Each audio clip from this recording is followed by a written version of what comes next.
Hey guys, I'm here today to show you some of the ways that you can create semi-procedural materials in Unreal Engine 4 using some material functions that we've had in Engine for a little while, as well as just some of the ways that you can use our current render target features to more easily preview those materials in a more finalized way. And to give just a little bit of background on what these are basically materials where you can tweak the parameters of the tiling with the shader. So for example, in this case here, I have a brick texture that I can go under down to pattern, and I can start to change how many tiles there are on each individual axis.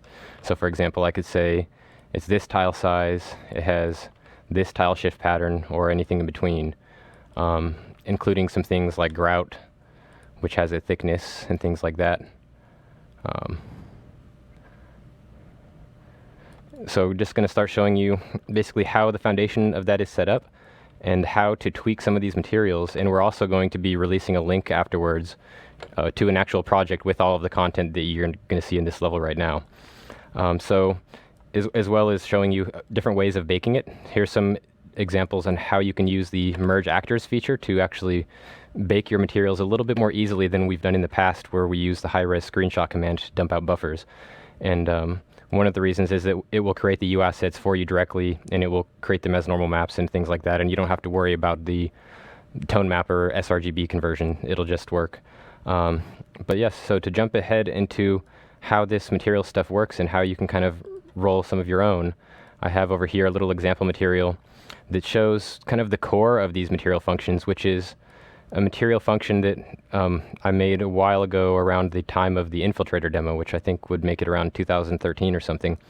And this is kind of the core building block to start doing the procedural textures. And what this is designed to do is give you kind of a pseudo-random pattern for the tiles that you can use to then jitter the UVs of your base texture, and then from there add things like grout. And one thing I want to point out is that you'll notice that this is called semi-procedural, and that's because underlying this method here is kind of the assumption that you're going to have some decent tiling textures underneath the procedural elements. And those are what kind of allow it to go so far and look as good as it does. And a lot of these base textures actually come from some of the other environment artists who I worked with on the Infiltrator demo. Being so long ago, I can't remember exactly who did all of them, but I think most of them were made by people like Josh Marlowe, Kendall Tucker, trying to think of some other names. Maybe Paul Motter did a couple of them. But yeah, so some of these textures you'll also find in the starter content pack, for example. This tool was actually used to bake out some of the starter material. Bricks, for example, you might recognize this one, which is included. This is in the baked form. But jumping a little bit ahead of myself, I'm going to get back to this material over here, where you can see what we're looking at right now is the macro UVs, which is kind of like giving each cell that we specify a certain amount of random offset. And again, I'm going to go ahead and make some parameters for the amount of tiles X and Y. That way we can tweak that all live, and then we'll plug in a base texture and kind of see what it does to it. So I'll give these both a good starting value of 8 or so, or I thought I would. Okay, so now we can kind of tweak these numbers and we'll see the pattern change. And that's looking at the macro UVs again, so it's not something you'd expect to use by itself. So we're just going to go ahead and try out some of the different base textures that we have. And I've included a couple textures with this that were from the Infiltrator days. All right. So we've got a couple in here, for example, a couple concrete textures, which they work fairly well as the base for bricks and things like that once you've done some color modification. So we're going to go ahead and just plug in that texture, and we'll switch over to using the diffuse UVs. And there's a little difference there, which I'll point out in a minute. So actually, I'll use a texture that has a little bit more noise in it, so you can kind of tell. So here we go. If I have a texture that is, maybe not that one. Here we go. There we go. So you can see that it's basically jittering the position of each one of these tiles. Essentially what it's doing is a UV operation where it converts each UV into an index and applies a pseudo-random offset. It's a little bit more easy to see the offsets when you actually look at the UVs directly. And the macro UVs are meant to be used at a larger scale to give kind of variation to each brick. So what we're doing here by just offsetting the coordinates of each brick a little bit is kind of randomizing the texture, but it doesn't really give variation. So if we want to give variation, something we can do is use a more high or low frequency texture. For example, you could pick pretty much anything and try to see how it looks. So if I use this really very macro blobby cloud texture and put that into macro UVs, typically you do something like multiply your base color by that value.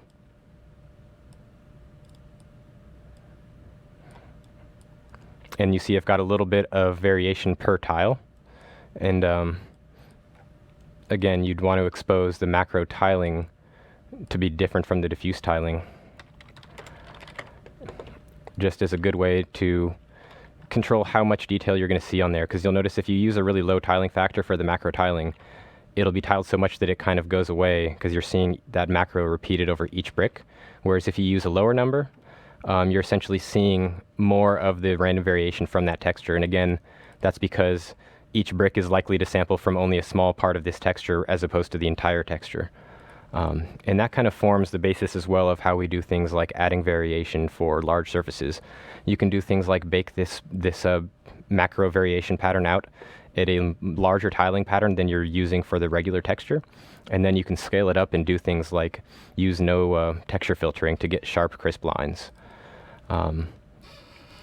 So that gives a little bit of the overview of how it's working. You can also use things like the offsets only.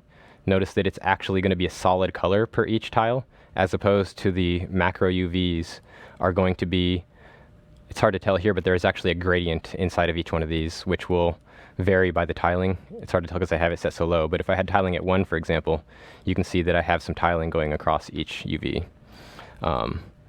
And I guess if anyone out there is wondering how does that stuff even work, it's actually not too complicated. If I take just a UV node, which we can preview, just looks like a gradient going from red to green on both axes. And if we multiply this by, say, 8 or something, and we take a seal operation, what that's actually doing is it's rounding each value to the nearest integer, and then we divide it by that same 8. What we're going to get is something that resembles the mosaic patterns that we're talking about. But you'll notice that this is kind of not randomized. It's a very linear progression of these UV values.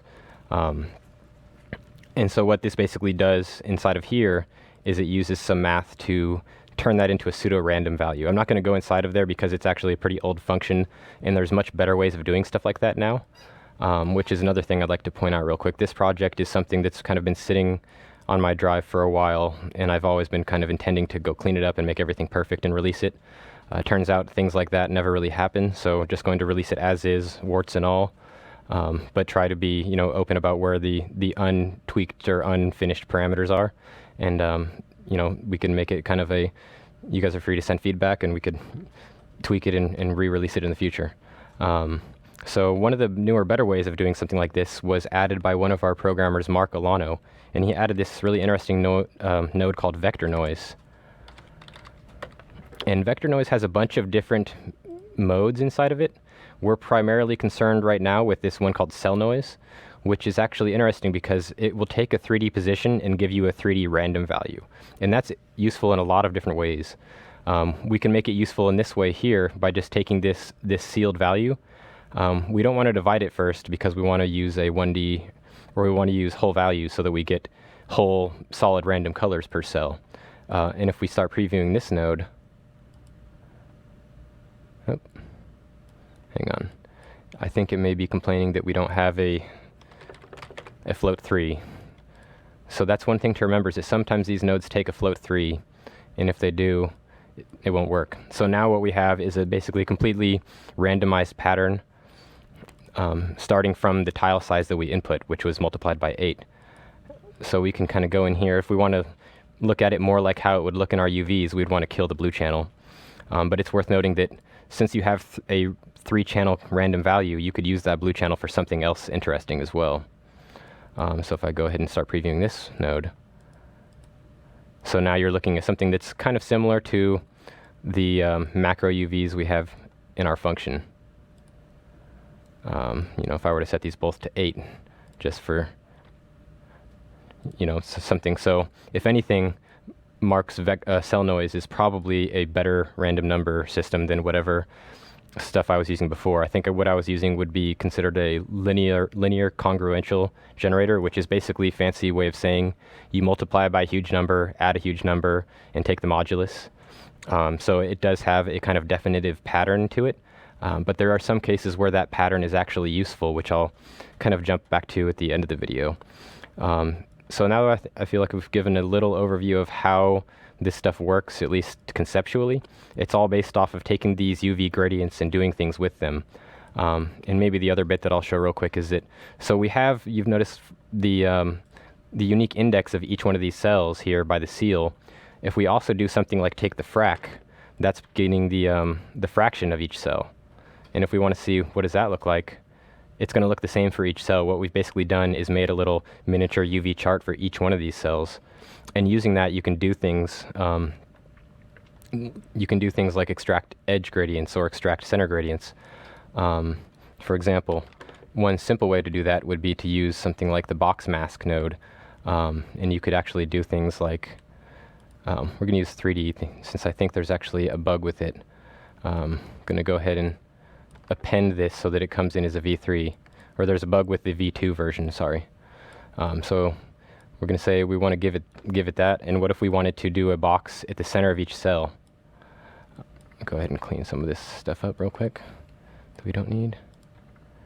So if we want the center of each cell, that should be 0.5, because the frac by definition goes across a 0 to 1 range for each cell. And then we would make a parameter for the bounds, and the edge fall off, you can just use the alpha. Oops. Excusez-moi. And this will give us a few controls for how to tweak that gradient. The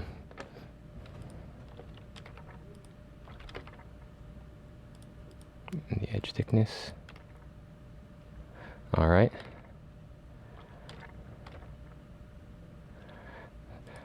Just trying to narrow in on some better values here. We probably want almost no edge fall off. Oh. There we go. So you can see we're kind of making a box-like gradient. And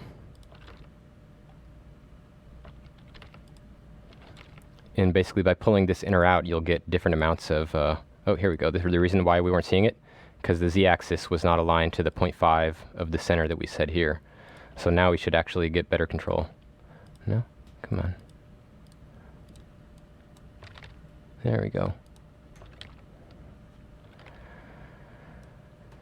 So basically that's what's going on when we're talking about things like extracting a grout mask from this procedural layout we have here.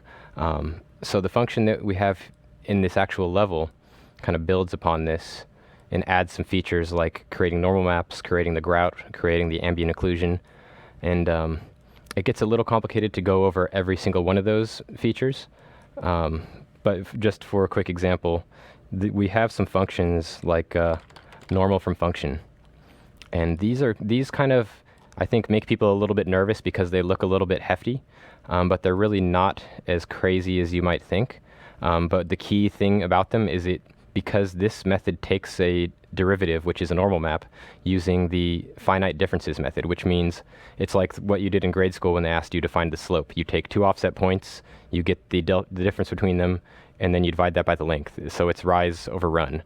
And that's pretty much all this does, but to know that, you have to have 3 complete copies of whatever function you're going into. So we could do a really quick example. Oops, I wanted sphere mask here. So let's say we get a sphere mask, and we have some little gradient.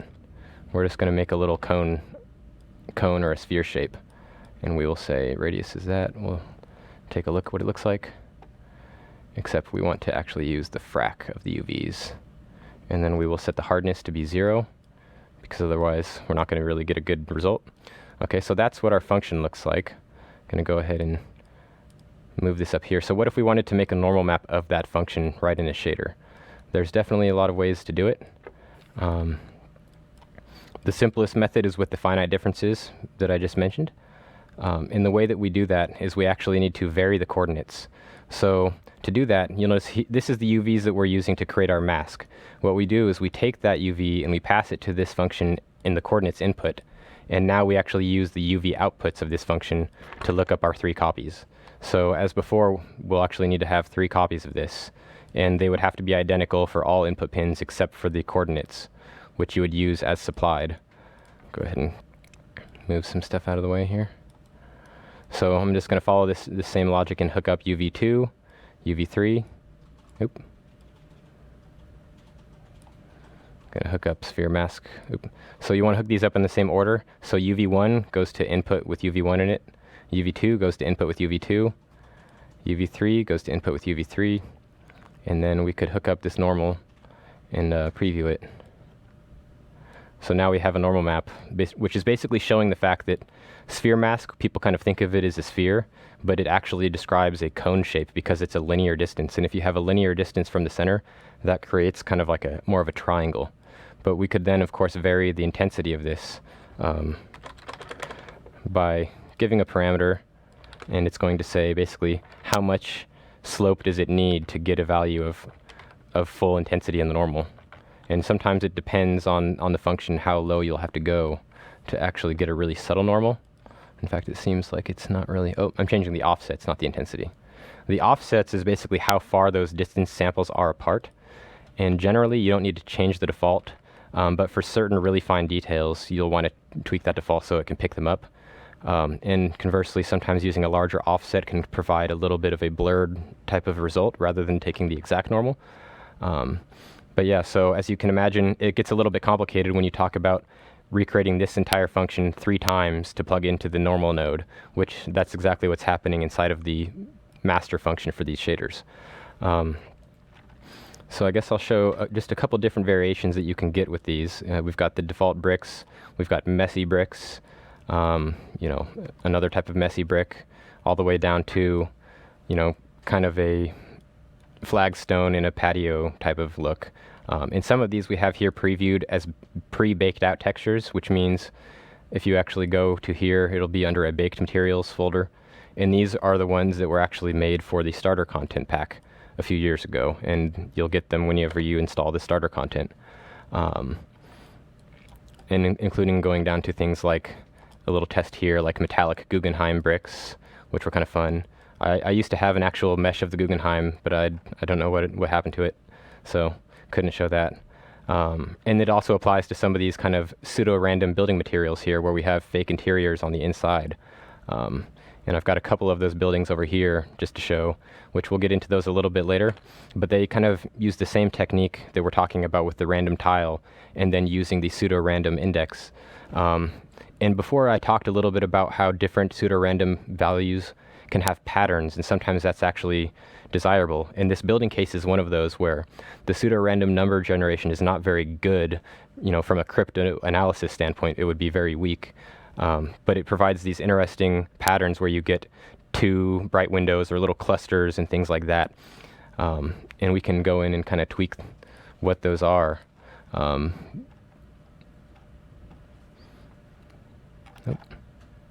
on. Here we go. So by changing the offset, we're getting an entirely new pseudo-random value. And you'll notice at some values, we're actually starting to see patterns. And that's because the pseudo-random function is not very good from a math standpoint, but it works fine for the visual result that you're after in this case. Okay. So there's a couple different things going on here to give that kind of chiseled edge look.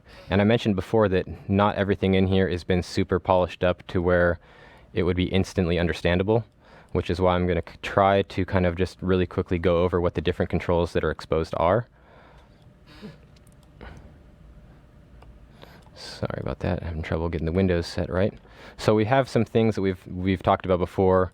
Obviously, we have the tiles and the grout, but there's some other things too, like the macro pattern tiling. We can change that, and you see what's happening with the macro.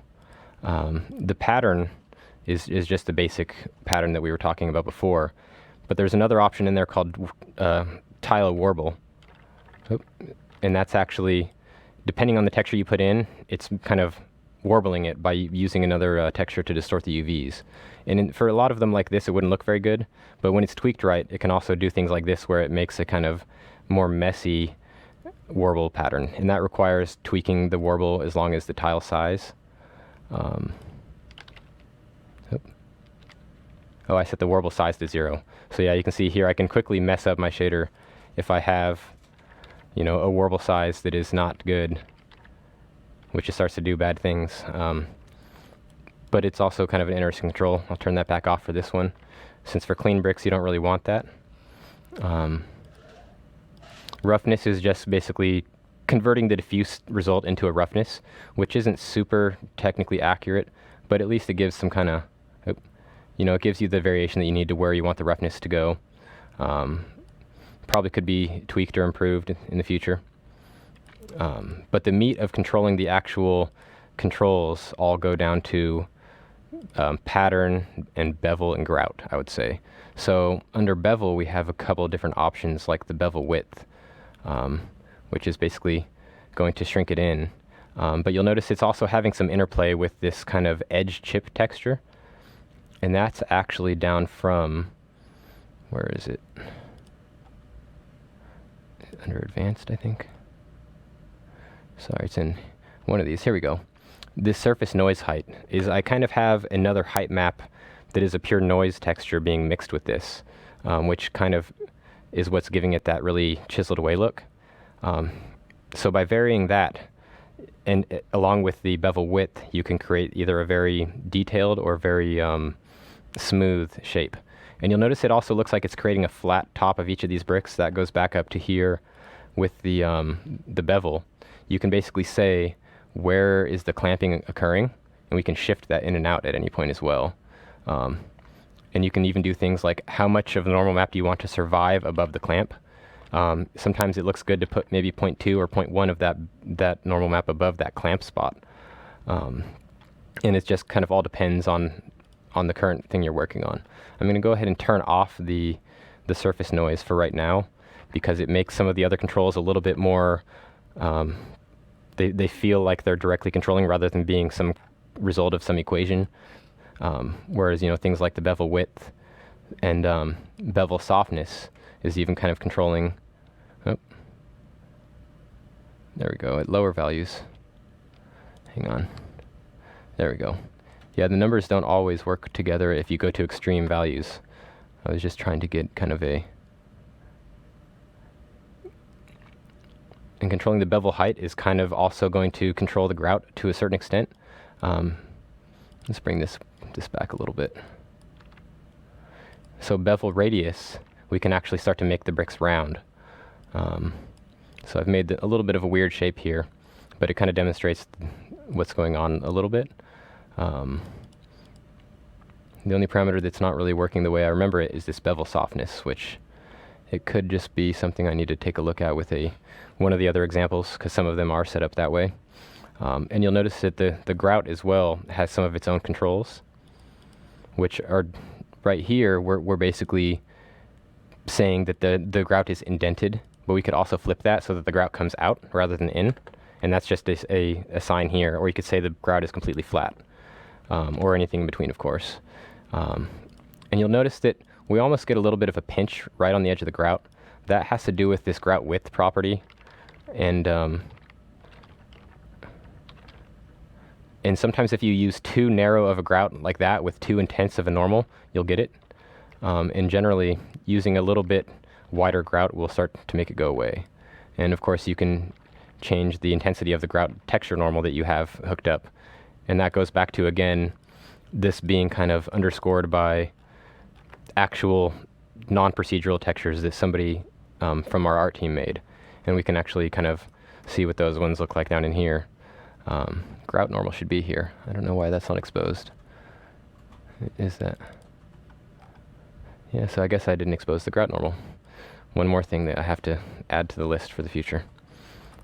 All right, so going back to, and you'll notice, let's see. So grout sharpness, I think, is the one that I wasn't getting at. So that's kind of just saying how much of this bevel is there and how wide is it.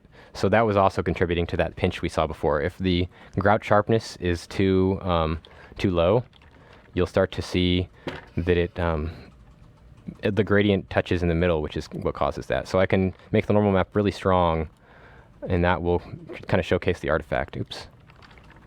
So there we go. Like if I've made, there we go. So that's a case you want to avoid, where I'm basically saying the grout is too blurry, and the intensity is too strong. So you can avoid that by tweaking both of those.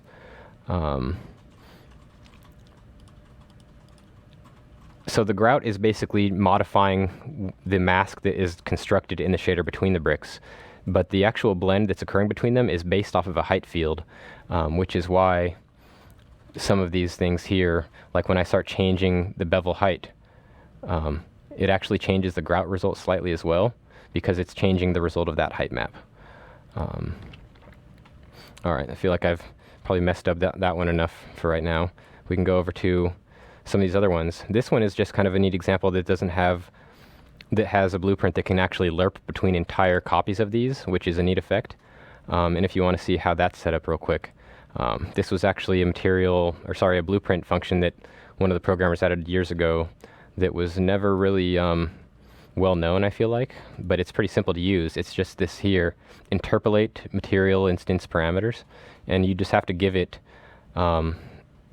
a target instance that it uses to build its parameters from, and then an instance A, an instance A and an instance B. And you notice here I have it kind of chaining a couple together, and I'm using one parameter, which is the phase, to kind of automatically pick which one to go between. And you'll notice that's why I can have 4 different instances here, and by changing this value, we can actually have it smoothly go between all of them. And each one of these, of course, is just another instance we could pop up and start messing with. Which sometimes it's fun to do that, because you might find an interesting result halfway between 2 materials that you didn't actually intend that looks better than what you tried to do. And also just for demonstration purposes, it's fun to show that it's a live thing that you can kind of tweak. And here's one of the more gnarly ones that we had a little bit ago. So if I go to this one here, I want to look at that bevel smoothness again. So there we go. I can make the rocks pretty smooth by increasing that. And they have more of like a river stone kind of feel. You know, so if I could like increase the grout width, make them pretty round. Yep.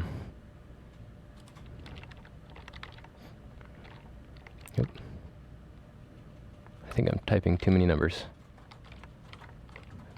There we go. And then, you know, you'd probably want a little bit more character in the grout if you were going to have something like that. So probably decreasing the grout sharpness and then increasing the normal a little bit, but not to that extent. So that's actually a good way to tweak these artifacts away, is to increase the grout normal really strong and then back off the grout sharpness until it goes away. Like there, it's too much. There, it's probably okay once we've lowered it. And there we go. So I also mentioned that we can use these to bake actual textures, and it's worth pointing out that procedural materials like this, they're pretty expensive due to, for one, just the number of instructions that are being done to extract the different gradients, and it's compounded by the fact that it has to be done 3 separate times to be able to make the normal map.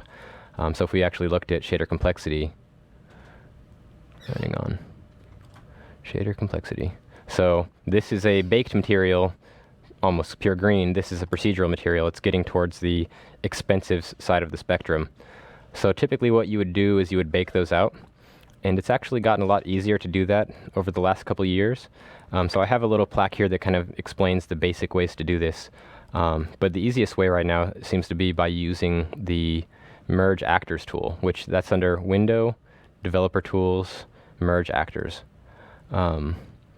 So you can basically come down here. Why is it not giving me the option? Hang on a second. Did they break that? Hang on, let me see if I have 2 of them.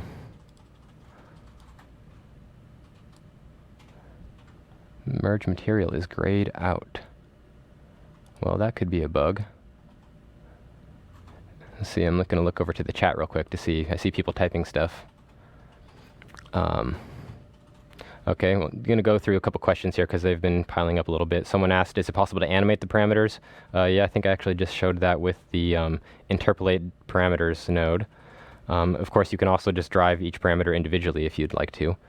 Someone says, I've been trying to accomplish cell-shaded light sources. Okay, I feel like that's a little bit off topic for this. We can try to get to that later. How would you use a pattern to blend 2 or more of these textures? Might need some more detail on that.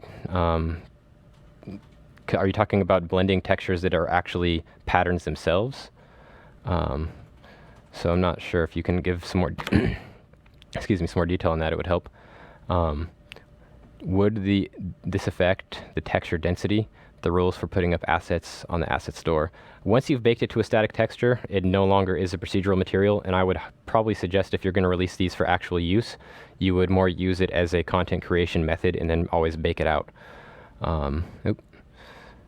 Do these techniques work well with mobile platforms? I probably, again, wouldn't do the full-on procedural with the math. I would bake it out and save it, just because there's a couple other things too, like there's more difficulty getting the MIP maps to look correct with these. You'll have to specify the explicit MIP map to use rather than letting the hardware figure it out, because it actually sees those shifted tiles as being very far apart in space, and it tries to basically fit a very tiny MIP mapped pixel in between those borders. So you have to tell it to use the MIP maps from the non-modified UVs. Got a couple more. Can you set a variable string into a material to vary text from Blueprint? I mean, you could. If you want an example of that, the closest thing that I could think of would be the debug functions that were added by John Lindquist, which I can go down here and show that very briefly, which it's also useful for this same stuff as well. So it's actually not a bad question. And at some point, this stuff probably deserves its own stream if there hasn't been one already. But we have these functions debug, float2, float3, and scalar. And then I've added a couple ones for binary where you can debug what the binary representation of your values is as well. These ones were originally added by John Lindquist on the Fortnite team. And they're pretty useful. For example here, what if we wanted to do this seal, pump it into there? What we would actually want to do is give it the value from that seal. And then our UVs, remember before I pointed out how this is like a unique 0 to 1 per tile? If we use that as the UVs on here, and then we preview that, or just hook it up. Oop. Hang on.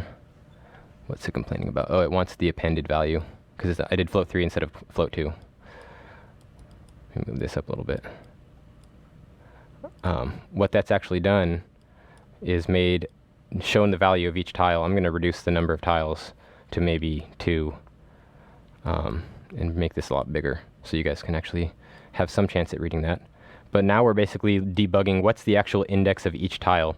So basically, since we did a seal instead of a floor, it rounded up. So the first tile is 1, 1, then 2, 1, then 1, 2, then 2, 2. And this kind of debugging is pretty useful for whenever you're doing flip books or anything where you're curious where is the animation pop occurring. And just for so many ways that it's kind of beyond the scope of this to get into that. But if you really want to see how you would do text in a texture, you would have to kind of do something like this function does. Where is it? So it uses its own kind of like little font sheet, which I don't know why it's backwards, but it is. So you'd basically have to put your alphabet into something like this, and you would use the UV math that I mentioned to control the mappings. It wouldn't be really easy to do, but you could do it. And John did something pretty smart here where it's able to evaluate as many digits as you tell it to by kind of changing the power of 10 and looking up different digits inside of this sheet. So they're kind of arranged sequentially, which is, obviously 0, 1, 2, 3, 4, 5, 6, 7, 8, 9. That way it can kind of use math to figure out where the UVs need to go in order to make that happen. All right, let me see if anyone else added some more questions. Tom says, hello. Hey, Tom. Look forward to seeing you guys in GDC. All right, I think we've kind of caught up to some of the questions, unless some of the people kind of add a little bit more. I'm not sure what's going on with the lack of baking the merge materials. I'm going to have to get back to you guys on that. But thankfully, we also have some different ways of doing this. Replace source actors, no. Generate light map. Yeah, I'm not sure why that's grayed out. That's very strange. Alright, well, we'll get to the bottom of that, because it's too bad that I used that only a couple builds ago. But anyways, we also have some other methods that we can use to bake these out, which conveniently I also have an example that kind of shows that. So I mentioned before that you can't really do things like parallax occlusion mapping on your procedural materials. For one, there's just no way that you're going to be able to write the parallax node to include your procedural math, you know, when it's including dozens of chained nodes. So the answer there actually happens to do with render targets.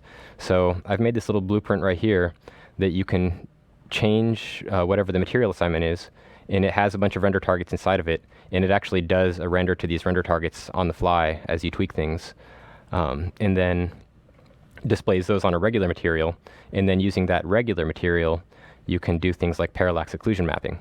So what we're actually seeing here is this material, which just has, you know, a texture for each slot, base, roughness, normal, etc., and it has the parallax occlusion mapping node with also the height map being baked from that as well. So basically what we're seeing when we're rendering this is each texture just baked down. And I can actually go, like, what does this one look like? I'm going to go ahead and start. So we can instantly see what that looks like. And over here what I've got is a little height map display, because sometimes the height maps are not very normalized. And you'll notice that this is not going all the way to 1. So I've exposed here a couple options like height min. Oops. You'd probably want to lower that, see, until it gets red. And it goes red when your height map goes either above or below, outside of the 0 to 1 range. So you kind of want to like sneak up on this to where you get just below like that, and then we'll go a little higher. So somewhere in this range, 253, 254, we're right at 1. And then we could also get better range from our blacks. If it's at 0, which means the height that the shader made, it's actually saying it's outside, so we're going to move that value to a little bit below. So now we've got a good clean range of 0 to 1. And of course, the value that we're set here is a little bit too extreme. So if we go to height 0, that's just the texture. And then palm height of like 0.01, you can see different values. And then, you know, you can just kind of try maybe this one over here. Actually, I was looking for this one.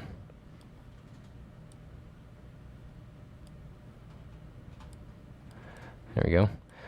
This one works pretty well, and I've enabled contact shadows in this project as well, which is why we're seeing a little bit of self-shadowing from these guys.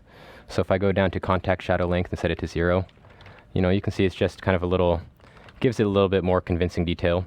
And I actually suggest people nowadays to use contact shadows versus trying to use the shadowing that's built into the parallax occlusion node, mostly because the contact shadows will have correct sorting with other lights. Like the self-shadow from the parallax node, it would shadow all lights equally, so it looks a little weird if you have like a sun that's shadowed and then you have a point light that's also shadowed on the other side, whereas this, you know, it sorts correctly with the lighting.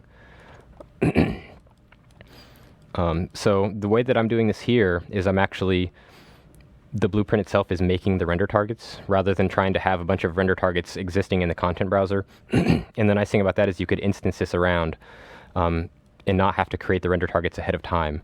That said, this also means we can't demonstrate the baking process individually for these, but we can actually view them as textures. So we could kind of go look at it like this, and that's the base color that the engine saw from that. And if we wanted to bake them, we would essentially make it so that the blueprint is not creating them. In terms of how the blueprint is creating them, this is using that new system that was added by Daniel Wright a couple of months ago. I believe it was in 4.12 or 4.13 first. But you can see the blueprint's not too crazy. It's basically creating a material instance dynamic for the thing to bake, creating an instance dynamic for that preview. It assigns the materials, and then also the preview for the height range debug, which was that red error thing. And then it tells it to bake, but this only works if you've actually ran this Blutility, which initializes the render targets. So notice under event graph here, I have this function at the top, create render targets. And this function is not hooked up to the construction script, and it's actually pretty unsafe to do so. The reason why is because every time you scrub things like a spinner on the construction script, it's actually running that construction script over and over again, potentially hundreds of times between ticks or per second. So you could actually thrash the GPU by creating hundreds of render targets, and you could crash. So what I've done here instead is I've made this a Blutility, which is excuse me, it's actually simpler than most people think. All you have to do is click this box on an event. So we go over here, type custom event, and we could call this Blutility, I think. Yep. And then if we check call in editor and compile our blueprint, now when we select it in the world, if we go down to Blutilities, we've got this in our little box. So you'll notice create render targets is there and the empty Blutility is there. So I've set this up so that you just one time when you place this, you press run, it will seed the render targets and then they'll actually be there. And you'll be able to tell they're seeded because they'll say a name rather than none.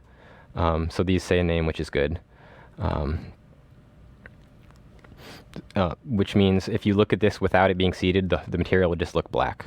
And again, it would be pretty simple to make this be able to bake things by actually pre-creating the render targets. And just for completeness, because we couldn't do the other baking for some unknown reason, I'm going to just make a render target and show you how to bake it. And you can do, pretty simple things. You don't always have to bake a super complicated procedural material. Sometimes it's useful just to bake, for example, a UV map or, something extremely simple. Or you might want to unwrap your mesh to convert the vertex colors to a texture because you need the vertex colors for something else. But yeah, this is just going to be a super quick example of how to bake a render target. So we would create a custom event, and we would call it bake for now, call an editor, and what we're going to say is draw material to render target. So it's asking for a material and a render target. We already know our material is this guy, or our render target is that guy. And sure, we're just going to use our existing example brick layout for the material to render. So we're going to compile and save that. And it won't actually do anything until you've actually placed it in level and called that Blutility. So I'm going to go ahead and do that. Say bake, run. And now, oh, it didn't actually get it saved to it. Hang on. That's odd. So you actually can call your custom events from the event graph in your construction script. Just note that you don't want to do things like this, like I mentioned before, where you're actually creating the render target. And chances are this will not actually be successful when the editor is first loading the map for a variety of complicated reasons. So you can do things like this for kind of just workflow and tweaking things, but it wouldn't be good to rely on this running in the game. The correct way to fix that would be to do... Where's on begin play?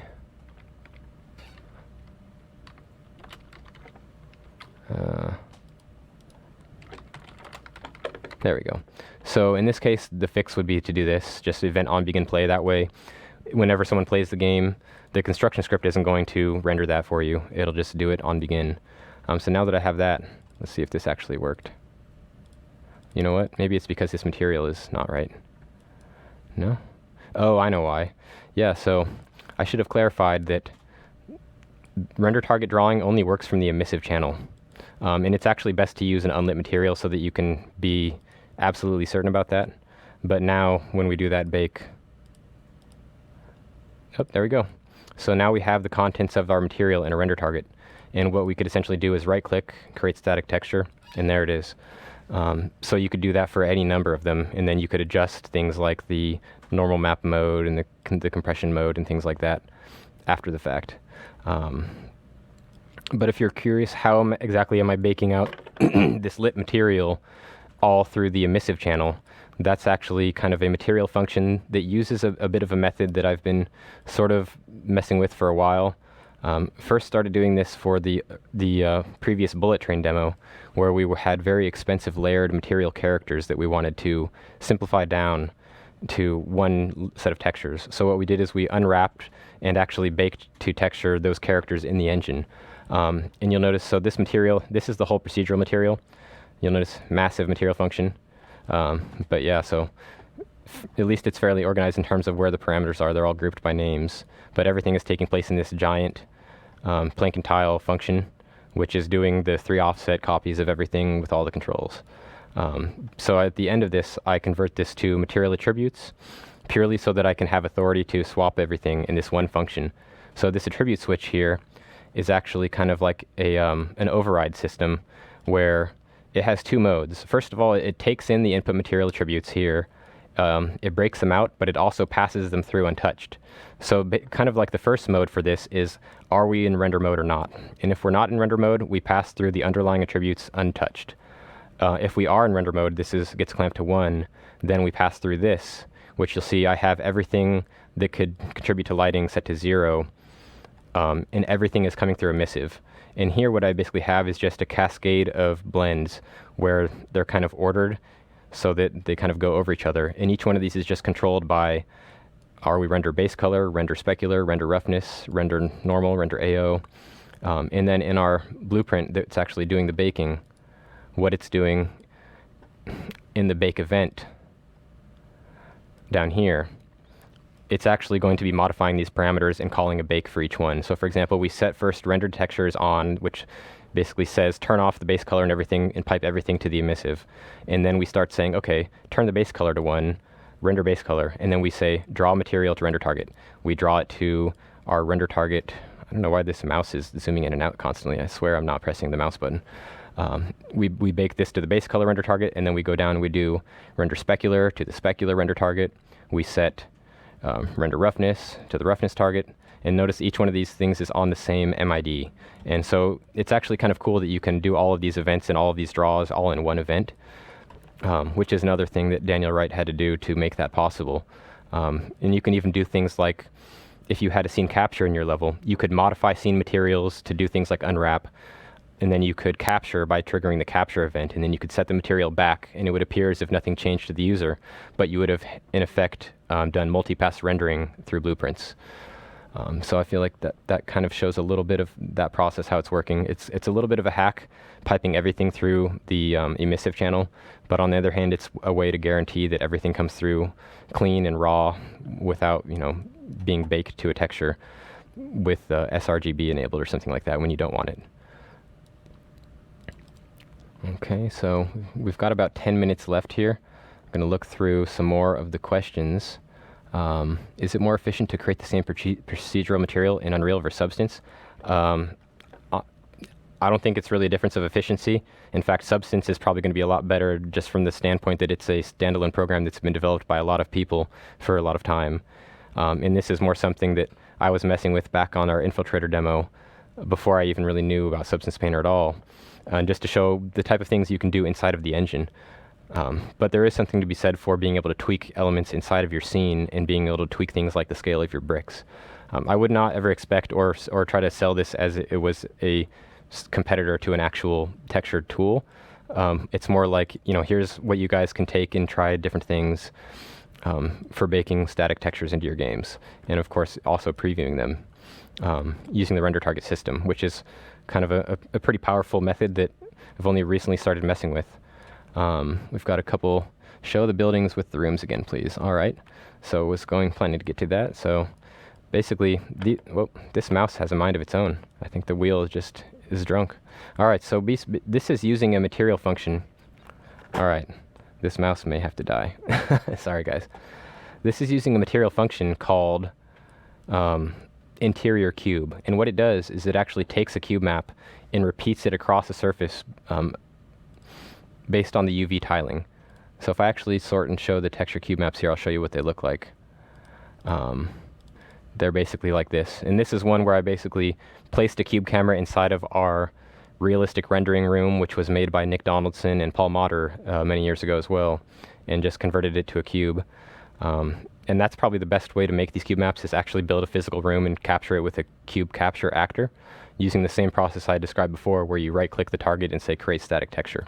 And then I created some different variants because I didn't want to just use that same room, that were a little bit more modern and different style of, walls and glass windows and things. And then I even made one where I just put some cheese ball fluorescent lights at the top This wasn't really meant to be final art or anything, but the reason I did that was more, sometimes it would look a little boring when you're looking up and you want to get more of an office space feeling. Just having some fluorescent lights there gives you some of that, you know, without kind of overthinking too much what is the residential or commercial purpose of this building. So those are basically being repeated across each tile. And we can do things like under interiors, we could change the scale and actually repeat 2 of these for each room, which, you know, wouldn't make much sense, but certain layouts might do that, or, you know, 4. Or we could say 0.5. So we're saying that there's big, huge rooms that have double glass bars, maybe. And all we're really doing there is tiling that cube map relative to the surface cube. And then there's some other things here. So I mentioned using pseudo-random patterns, but I'm also kind of supplementing them with a somewhat randomized blotchy color texture, which here is just literally some blurred picture of some skyscrapers that we placed. And we're using that in the UVs of the, we're using the pseudo-random function as the UVs to that, which helps kind of create more of that kind of very splotchy pattern. And again, tweaking the offset is what tweaks the pseudo-random pattern, which is also the actor position is being fed into. So as I move the actor position, it's kind of scrolling that texture for a simple way. And then of course these glass tile parameters, this is all pretty much the same as the other blueprint or the other material that we saw. It's just encapsulated. So I could say, you know, there's a lot of really tiny floors for whatever reason, and now they're double wide because we're not actually scaling them correctly. And then of course there's also some other little things on here, like the glass normal.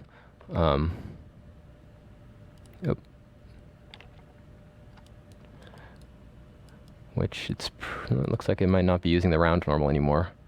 Oh, you know what? It's because glass normal is empty. Hang on. Yeah, sometimes when you bring back an old project, it tends to lose a couple of little things for whatever reason.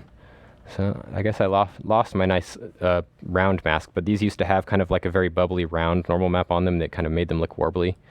Seems to have gotten lost. Let's look one more time. Yeah.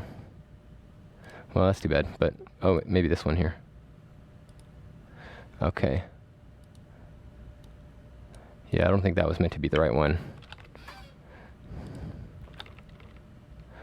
Okay, well, if not that one. So it still does have this other one that basically adds a semi-random shift to each normal map. And this is just kind of create that more broken up skyscraper look you'll get where you'll see kind of a random pattern. If it's too strong, it looks weird, but if it's subtle, it actually, you know, gives you this nice kind of breakup, especially if you see another building reflected in that same side. It'll kind of, trying to create a better example here. It kind of breaks up that reflection. You see that? Where it's not just a straight up reflection. And using the interior cube is actually, it's just a material function. Interior cube map. And it's nothing too crazy complicated. You can see here it visualized actually using the UVs. Kind of a funny effect. So there we go. That's actually what's basically happening. In the math here, what it's doing is it's kind of doing 3 virtual planes, and then it finds which one is the closest. And that's actually this part here where you get the min. It's actually saying, okay, is the X closer, or is the Y closer, or is the Z closer? And then we accelerate the ray to hit that surface. And then because it's a cube map, the 3-dimensional vector just looks it up correctly. There's some weird flipping going on here, but this is to expose being able to randomly flip each room. I don't think I have that hooked up in here, but I guess I could just drop it into a material real quick. All right, got a couple more questions. We've only got a few minutes because I have another meeting to run to, but let's see here. Okay. If I apply normal map to a landscape, all right, sorry, I'm going to skip landscape for right now. The building with rooms again, please. What was the node function called again to make the rooms behind the rooms? That is interior cube map. And it's pretty simple. It's just UVs, tiling, and then random rotation is a Boolean. That was actually something that I added that Wyeth from Robo Recall was messing with and wanted it to be added to the main function because they were using this function and also different versions that are separate and use actual separate tiling textures for the walls and floors. So they wanted a way to randomize that a little bit better, and that'll essentially just flip the contents of each room. I normally use bump offset, is what this guy says. He says, what was the node to make the rooms? I use bump offset. Yeah, bump offset does kind of work, but it will also have a little bit of this kind of curving towards you when you rotate your head, which may not be perfect. Would it be possible to animate those fake rooms? So one way that you could do it, it depends on what you want. If you wanted to place a little sprite in there, you'd be better off doing another virtual plane math and then masking by the sprite's textures itself. So you'd kind of have to inject it in there. I'm not aware of any good way to animate the rooms. You could do things like rotate them so that they were spinning, but by doing a rotate about axis on the coordinates, because this gives you a UVW, and you could do, a rotate about axis or anything on it. But in terms of actual animation, since they're cube maps, it's probably, well, actually, that's not entirely true, because what you can do is actually make a flipbook out of them, and then you could add some flipbook math after this output and cycle through the flipbook that way. So you'd be sacrificing resolution for time, just like a flipbook. I don't have any examples for that right now, but it could be something that we follow up on the forums, for example. I think that's getting towards the end of the questions, and I guess one last call. Is there anything that anyone would like to see in more detail, or anything they'd like answered again? Got 2 minutes. Try to figure out, just go through a couple of these.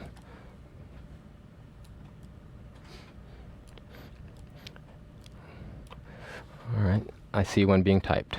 Alexander, all good for now. All right, well, thanks everyone for tuning in today. Got to get back to it, and we'll be releasing this link on the forums. Alexander should be doing that pretty soon. So look forward to hearing people's feedback and seeing what you can come up with it. I'd really like to see somebody take this material and apply it to Mike Fricker's city importing generation plugin. I think that could be really cool. I just haven't had time to try it myself. So if anyone wants to take that up and post it back, that would be awesome. All right, thanks guys.